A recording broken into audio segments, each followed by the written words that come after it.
Tariffs aren't coming, they're already here. And if you're still waiting for procurement, legal, or finance to raise the flag, you're already behind. Welcome back to the 10x Contract Value Podcast, the show where contracts aren't paperwork, they are profit. I'm Tyja Dickerson, and today we're talking about building tariff proof strategies that don't start in spreadsheets or forecasts, they start in your contracts. So, let's dive right in. For a long time, tariffs may have seemed like something theoretical over the horizon, something that the economists worried about for later. But the reality is that they aren't just coming, they're here, and they're actively reshaping global trade business costs right now. Now, it hasn't been a slow burn either. We've seen these really sudden, quite volatile shifts like Executive Order 14098, which had a minimum 10% on almost all imports, which averaged about 29% across all affected nations. And for some, it seemed to change their entire cost basis overnight. Then there was this whiplash effect with the temporary 125% tariff on China that wiped out trillions in global equity value within 48 hours. But that was followed by this abrupt 90-day pause on almost all tariffs except China, which triggered a 9.5% rebound in the S&P 500. It's the unpredictability that's so tough for businesses. And you really saw it in the market reactions when all of this was happening. It just shows how incredibly sensitive everything is to these policy swings. So, in this kind of environment, it really forces executives to face pretty core problems, doesn't it? These external forces, tariffs are a big one, but you also have inflation and supplier issues. They are essentially rewriting your cost structures. And the big question isn't if it hits your margins anymore. It's really when and crucially, whether your contracts, the ones that you have right now, whether or not they actually protect you or if they actually leave you exposed because you might see tariffs pop up in a board report, maybe under supply chain costs or in a finance line item. But the actual real risk boundary that's defined in your contracts, it comes down to clauses. Who pays custom duties? When can you renegotiate? And if costs spike, what triggers even allow for that type of conversation? And that's where the vulnerability lies or the protection. It's fascinating because companies often treat this challenge as an operational thing or finance problem to solve after the fact. When really the strategic starting point, the place you actually have some leverage, is buried in your contracts. So that is my mission for this conversation today, to equip you as executive listeners with ways to build tariff-proof approaches for your business. Not that you can always avoid tariffs, that's often just not possible, but you can use contract intelligence, understanding what's in your contracts to anticipate the hit and to mitigate the impact. Today, one of the sources I am drawing from is a recent article by the Harvard Business Review on how contracts can help firms navigate uncertainty on global tariffs. It basically highlights if your team right now can't tell you which specific contracts leave your company open to tariff risk today, then you don't just have a data problem. It's actually a leadership gap. It takes the situation from being some technical task buried in legal or procurement and makes it a strategic initiative and something leadership needs to own. Okay, so let's dig into that. Why are these contracts really the strategic defense line here? Tariffs show up in your board reports due to the increased costs and maybe supply chain disruptions. But if you trace it back, that cost increase is dictated by the contract terms. Who actually agreed on paper to absorb those duties? Or what happens if costs just go through the roof? Are there any mechanisms built in your contract? If you don't have visibility into those clauses, or if the clauses aren't strong enough in the first place, then you're basically just accepting risk. Risk that you don't even know you have. It's almost like you've got a rule book for the game, your business operations. But the section on how to handle unexpected curveballs like tariffs is either missing or it's tucked away somewhere no one can find. And if you don't know those specific rules for your business, you simply can't play defense when the curveball arrives. So, this forces a shift in how we think about contracts. They're not just static legal documents that you file away, they are dynamic and they should be seen as operational assets or maybe like the operating system for your supply chain risk. And if that system doesn't have built in protocols for external shocks like these tariffs, or if you can't even access the data within that system easily, you're just flying blind. It's like legal theater. It feels like you're covered. You have the paper, but operationally, in practice, you're not protected.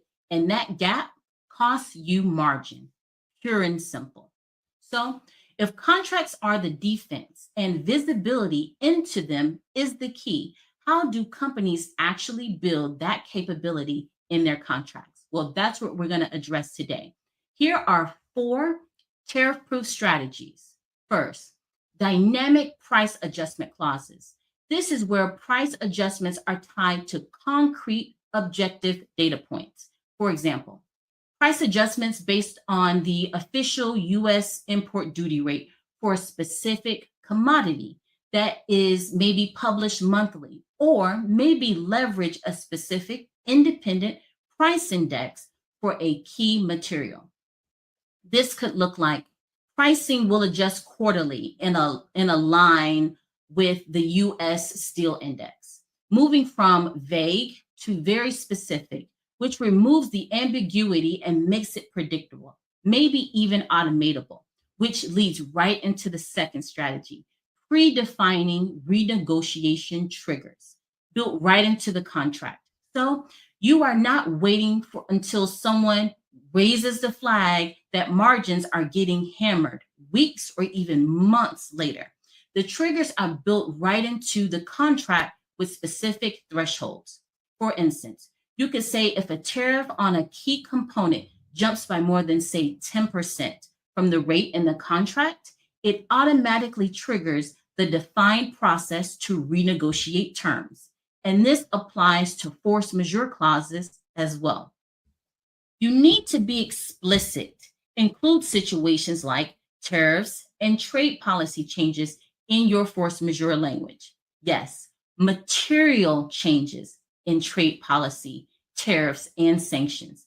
Get that language in your contracts, ideally with a percentage threshold. But you will have some companies that push back on including these terms. But it is critical because courts see tariffs as a foreseeable business risk that you should have planned for. And having explicit language helps counter that. For example, in Howmet Aerospace, they faced a 20% aerospace tariff and they invoked their force majeure clause. Having clear contract language that supports that move was critical. This strategy signals that you're not just going to eat the cost and that you might even halt shipments if needed. And that's what Howmet Aerospace did. Now, the third strategy is index matching, which is a bit more broader than dynamic pricing. It's about linking contract terms directly to external live data sources. It could be your CPI, your consumer price index, or foreign exchange rates for general inflation or currency risk. But for tariffs, I would suggest that you consider linking to specific raw material indices or actual import duty rates so that the contract automatically reflects those specific trade policy changes and makes cost shifts very, very transparent. Now we see companies doing variations of this, like Walmart. They were facing broad sweeping tariffs. They reportedly used their massive leverage, not uncommon for Walmart, to negotiate cost sharing deals with suppliers overseas, basically pushing some of that tariff burden back onto the vendors. On the other hand, Volkswagen took a completely different route. They added a very explicit import fee surcharge tied directly to the 25% tariff on certain cars. Their imports to the US made the pass through very transparent to the buyer. Now, the fourth tariff-proof strategy is jurisdictional tagging. I am a big fan of this strategy because it can apply to every company and every contract. Every single contract needs clear tags for where goods and services originate, where they're going, as well as a specific commodity category. Using the Harmonized Tariff Schedule Code, your HTS codes, is not only fundamental, it's also foundational for visibility. Data like these HTS codes not only provide that specific product level classification used in global trade, they provide insights into the overall scope of the agreement because you absolutely have to know where your exposure lies geographically and by product type. It's a non negotiable for strategy. Hasbro is a very good example here that leveraged this. During the peak of the US and China trade tensions, they were very public about accelerating their manufacturing shift out of China, moving production to places like India and Vietnam. And their contracts needed to enable that. They needed provisions for supplier substitution and the flexibility to reallocate production volumes regionally. That all relies on knowing the jurisdictional details tied to each contract. Without that type of tagging, that basic visibility, even the best written clauses for price adjustments or renegotiation, they're kind of useless operationally if your best contract term is locked away in some silo database or worse, a PDF you can't effectively search. It can't inform you on your real time decisions. It can't feed into your business dashboards. And that's precisely where the data problem morphs into a leadership problem.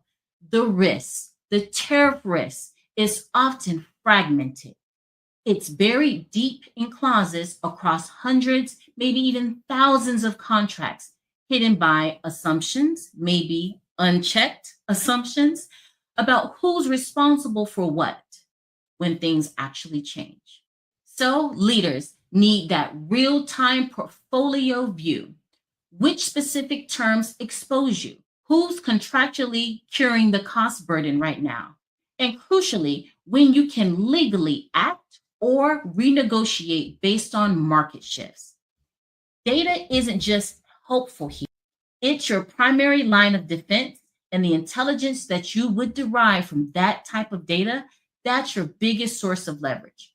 Now, most companies don't fail on tariff risk because they lack the right terms somewhere in their contracts universe, or because they didn't have protective clauses in place.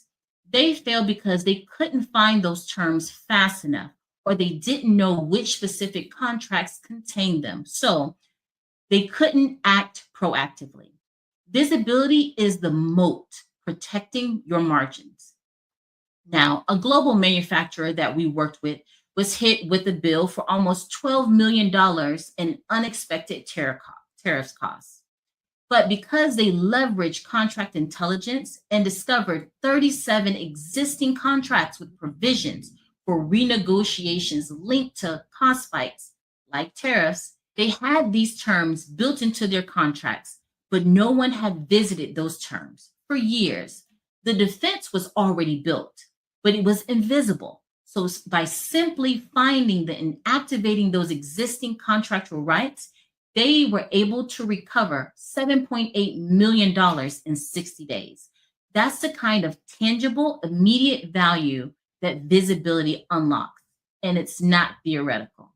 And the upside isn't just avoiding costs, it's about gaining more control and more leverage. With visibility, you get faster, more informed pricing decisions, and financial forecasts become more accurate, all because you can actually model potential tariff impacts based on contract terms and stronger positions with suppliers because you know your contractual options. And it gives you a much clearer story for investors, showing you are proactively managing these external risks. So ultimately, it's not just about dodging cost spikes, it's using this contract intelligence to negotiate with more clarity, budget with more confidence, and lead your organization with more control on a very uncertain world. Now, to get that clarity, you need a view of your contract pipeline, going way beyond just tracking expiration dates. Think of it more like your air traffic control, but for commercial deals. It needs to show you what's coming in, where there's potential turbulence, like where tariff impacts might exist, and where you need to allocate resources like legal or procurement's attention ahead of time. So, what should this pipeline really show you? Practically speaking, it needs to flag contracts with specific exposure to tariffs and inflation risk. It should show you that contractual lead time you have before renewal and expiration, meaning how much time do you have to actually act? Who owns the renegotiation internally? And what's the defined window for triggering that action? All that needs to be visible. And the urgency for this kind of pipeline view is right now because the volatility seems to be accelerating and the time that you have to react keeps shrinking. A live, visible contract pipeline isn't just a tool for your legal team or the procurement folks. It actually becomes a strategic leadership tool for finance, operations, and the entire executive team. This is a key reframe for executives. Your sales team lives and breathes their sales forecasts, right? Everyone knows the pipeline. Of course, it drives everything. Well, the leadership team should be just as familiar with the contract pipeline because it fundamentally impacts revenue protection and spend control. It's the other side of the margin equation. The pipeline gives leader that crucial insight into upcoming expirations, but also which contracts are sensitive to shocks like tariffs, which suppliers might pose pricing risks because of trade policy shifts, and those critical lead times for taking action. Executives should care deeply because it acts as a forecasting tool for margin pressure and a negotiation tool to get better terms proactively, not reactively. And ultimately, it's a vital risk and margin management tool. Your contract pipeline should be just as central to strategic talks as your sales forecast because both determine your margin. So let's touch on what leaders often miss here and what action is critical right now. The big miss is often that contracts are still siloed, right? Treated mainly as a legal thing or maybe a procurement administrative task, seen as necessary paperwork. But they're not treated as fundamental drivers for executive insight and not as a source of strategic capability. And without leveraging contract intelligence, the data and the visibility that we've been talking about, it leaves your company vulnerable.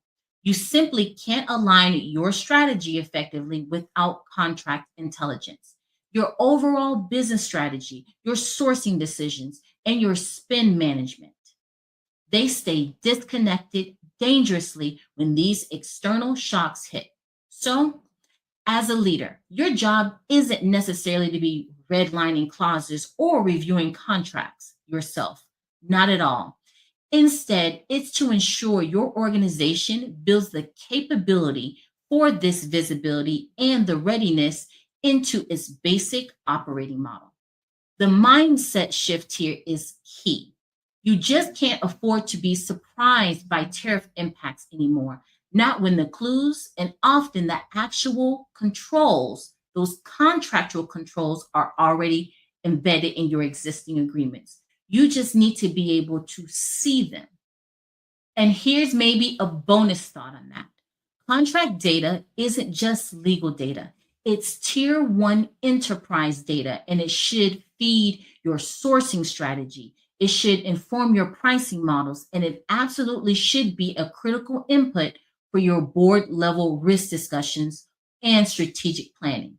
So, if your leadership team's quarterly business reviews or risk assessments aren't actively using insights pulled from your contract portfolio, then you're probably not leading as proactively as you need to be in this global environment. You're still reacting. Now, imagine being able to project potential margin hits, say 6 months out, based on tariff triggers you know are in your top 50 supplier deals. That's proactive leadership. That's managing the future, not just explaining the past. So let's wrap this up. Tariffs, they're just part of the landscape now, and they probably aren't going away anytime soon. They seem inevitable, but margin erosion because of those tariffs, that is not inevitable. And the difference comes down to visibility and the will to act on what that visibility shows you. Again, it all hinges on visibility and action. So, the key takeaways here that we've hit on: first, your contracts literally define your risk boundaries. And second, contract intelligence gives you the foresight, the ability to see potential exposure coming. And third, having that live, visible contract pipeline gives you the power, the time to anticipate, and the time to respond in order to control your destiny a bit more in this volatile trade environment. This isn't about how to avoid cost spikes hitting your P&L. It is about understanding how you can use contract intelligence to negotiate from a position of strength, to budget with more confidence, and to ultimately lead your organization with more proactive control. So, for you, the executive leader, here's a final thought to ponder. If you had to stand in front of your board tomorrow morning and brief them on your company's tariff exposure and your strategy to mitigate it, would you feel confident knowing that you're armed with just, say, static spreadsheets or some reports from last quarter? Or would you feel much more stronger, much more in control, leading that critical conversation with dynamic, real time insights pulled directly from your actual contract data? I encourage you to engage more on this topic by sharing these ideas with your leadership team. Talk with your CFO, your CIO, your head of ops, because this isn't just a legal or procurement problem to delegate. It's absolutely a strategic imperative for the entire business. We ask that you hit the like button if you found this episode valuable, and subscribe so you don't miss what's coming up next. More importantly, share this episode with at least 3 other leaders who you believe would appreciate these insights. Now, this episode was sponsored by Contract IQ, who's disrupting the way companies manage, execute, and extract value from their contracts leveraging AI. This is Taiji Dickerson, and you've been listening to the 10X Contract Value Podcast, Cutting Edge Insights, where we don't just manage contracts, we master them. See you next time.